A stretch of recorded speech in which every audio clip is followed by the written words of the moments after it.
Halo, selamat datang di channel YouTube saya. Saya akan menjelaskan tutorial pengisian SPT PPh orang pribadi. Pertama-tama, apa itu SPT?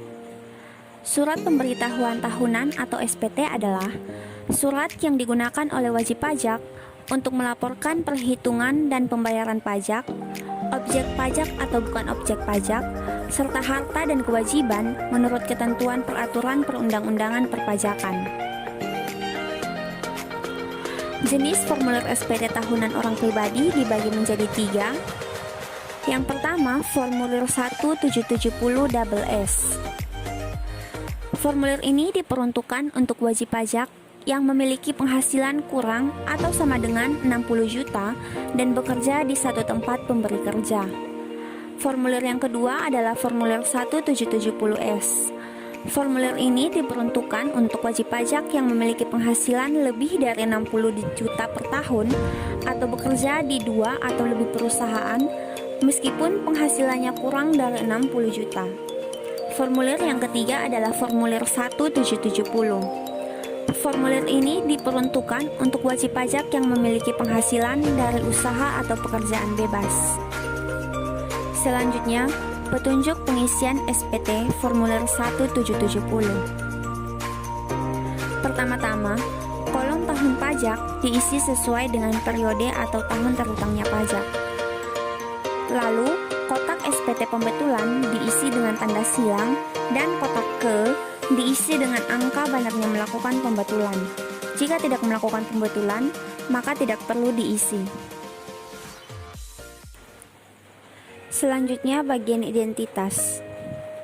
Yang pertama, kolom NPWP diisi dengan nomor pokok wajib pajak. Kolom yang kedua, nama wajib pajak. Kolom ini diisi sesuai dengan nama lengkap wajib pajak. Yang ketiga, kolom jenis usaha atau pekerjaan bebas. Diisi sesuai dengan jenis kegiatan usaha yang dilakukan oleh wajib pajak. Yang keempat, kolom nomor telepon atau faksimail. Kolom ini diisi dengan nomor telepon atau nomor faksimail wajib pajak. Yang kelima, kolom perubahan data. Kolom ini diisi sesuai dengan dokumen yang dilampirkan apabila terdapat perubahan data.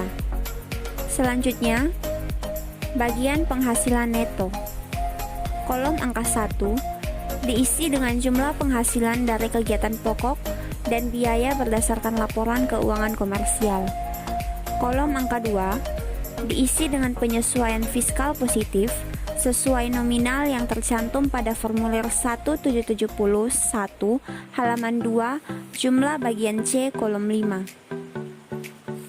Angka 3 diisi dengan penyesuaian fiskal negatif sesuai nominal yang tercantum pada formulir 1771 halaman 2 jumlah bagian D kolom 3. Kolom angka 4.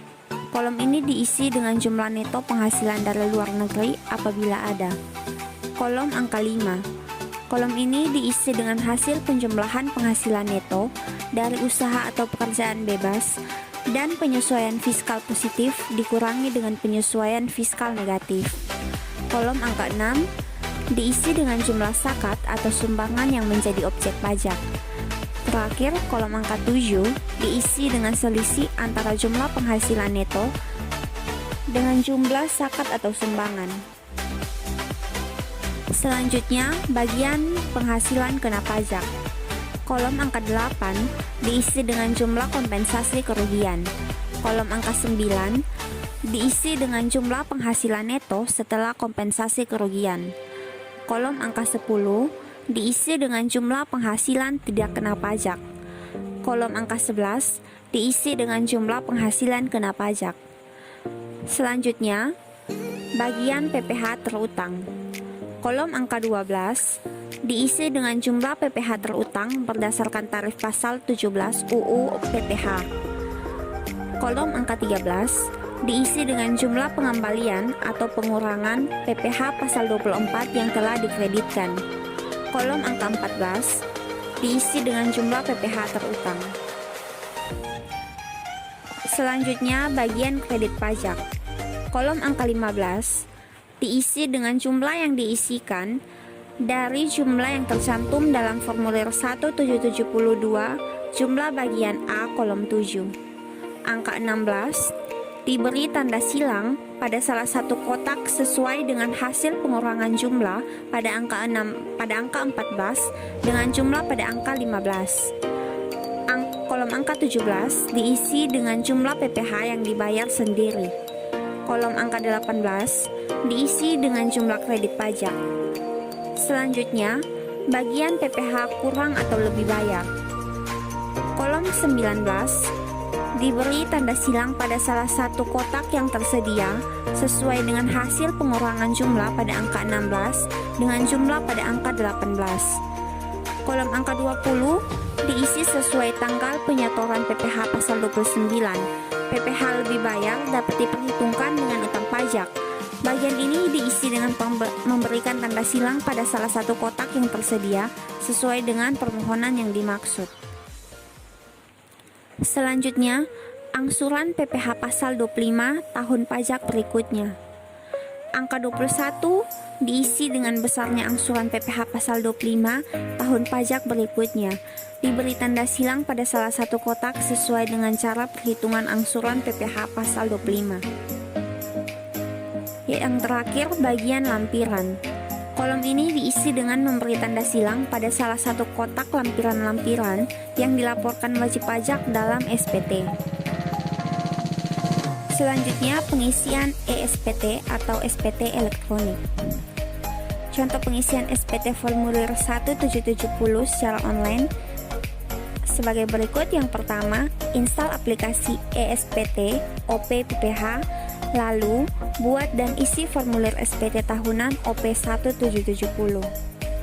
Kemudian siapkan dokumen pendukung, lalu buka djponline.pajak.co.id pada browser, lalu masukkan NPWP dan password. Setelah itu klik login. Kemudian pilih layanan e-filing, lalu pilih upload ESPT. Setelah itu, isi SPT mengikuti panduan yang ada, lalu pilih browser dan klik serta pilih file dengan eksistensi .csv dari ESPT. Setelah itu, wajib pajak juga bisa upload lampiran dalam bentuk PDF bila ada. Kemudian, upload SPT dengan klik Start Upload. Setelah itu, klik OK. Lalu cek kolom status pengiriman, pastikan statusnya siap kirim. Terakhir, lanjut dengan proses verifikasi, lalu kirim SPT. Bukti penerimaan elektronik atau BPE akan dikirim ke email wajib pajak. Sekian dari video ini, thanks for watching, semoga bermanfaat.